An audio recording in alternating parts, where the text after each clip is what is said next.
अगर आप mutual fund गलत चूज करते हो तो 10 साल इन्वेस्ट करने के बाद भी आप एवरेज रिजल्ट से ज़्यादा कुछ नहीं बना पाओगे। जी हाँ, क्योंकि प्रॉब्लम इन्वेस्टमेंट में नहीं होती है, प्रॉब्लम होती है आपके सिलेक्शन में। हेलो एवरीवन, नमस्कार। आप सभी का मेरे चैनल स्मार्ट पैसा स्कूल में स्वागत है। आज मैं आपको म्यूचुअल फंड सिलेक्शन का सिंपल फॉर्मूला बताने वाली हूँ जो कोई क्लियरली नहीं समझाता है बिगिनर्स को। बिगिनर्स क्या करते हैं? बिगिनर्स की सबसे बड़ी गलती यही होती है कि वो हाईएस्ट रिटर्न देखते हैं। अगर फॉर एग्जाम्पल किसी म्यूचुअल फंड ने उन्हें पिछले साल 40% का इंक्रीज दिया है या प्रॉफिट दिया है तो वो इस साल भी वही पैसा उसी म्यूचुअल फंड में इन्वेस्ट करते हैं। लेकिन मार्केट का सिंपल सा रूल है, पास्ट इन्वेस्टमेंट फ्यूचर गारंटी नहीं करता है।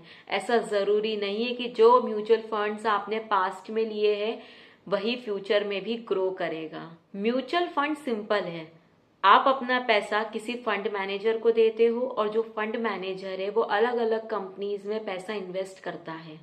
अब आता है सबसे इम्पोर्टेंट कनेक्शन। यहाँ पर आती है दो अप्रोच। पहली अप्रोच होती है एक्टिव स्टाइल फंडिंग।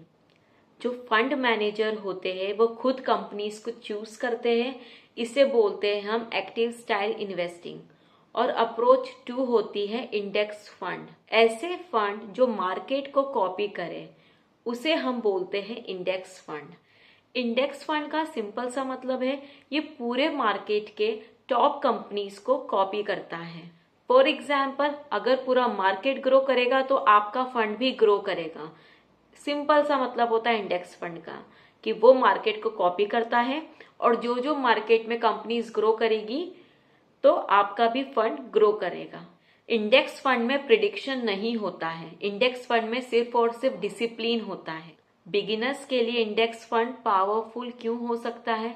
सबसे पहला, सिंपल है। सेकंड, स्टेबल स्ट्रक्चर है।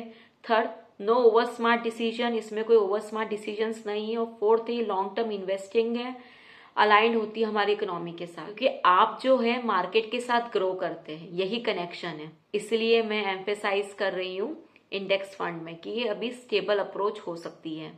अब आता है एक न्यू वर्ड, लेकिन बहुत पावरफुल वर्ड है, एक्सपेंस रेशो। एक्सपेंस रेशो का मतलब होता है फंड चलाने का चार्ज।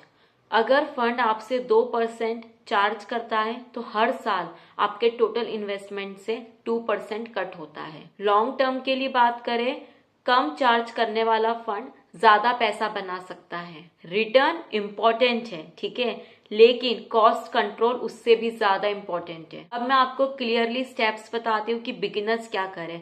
सबसे पहले आपके टर्म डिसाइड करिए, आपको शॉर्ट टर्म के लिए म्यूचुअल फंड लेना है कि लॉन्ग टर्म के लिए म्यूचुअल फंड लेना है। स्टेप 2 है स्टेबल स्ट्रक्चर चूज करो, बड़ी कंपनीज या फिर इंडेक्स बेस्ड अप्रोच। स्टेप 3 है 3 से 5 साल की कंसिस्टेंसी देखो। ऐसा नहीं है कि सिर्फ और सिर्फ आपको 1 साल के लिए ही अपना पैसा लगाना है, लॉन्ग टर्म का डिसाइड ज्यादा करो और कंसिस्टेंसी में रहो। स्टेप 4 है जो बहुत इंपॉर्टेंट है कि आपको एक्सपेंस रेशो कंपेयर करने हैं, ठीक है।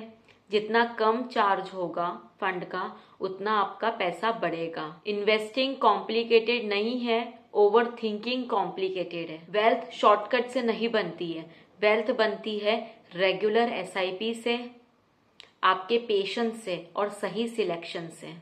और सबसे इम्पोर्टेंट बात, म्यूचुअल फंड में जीनियस बनने की जरूरत नहीं है। म्यूचुअल फंड में आपको कंसिस्टेंसी को मेंटेन करना है, आपको डिसिप्लिन में रहना जरूरी है। अगर आप बिगिनर हो और फाइनेंस को सिंपल तरीके से समझना चाहते हो तो मेरे चैनल को सब्सक्राइब कीजिए, क्योंकि यहाँ हम फाइनेंस को इजी बनाते हैं। Thank you everyone.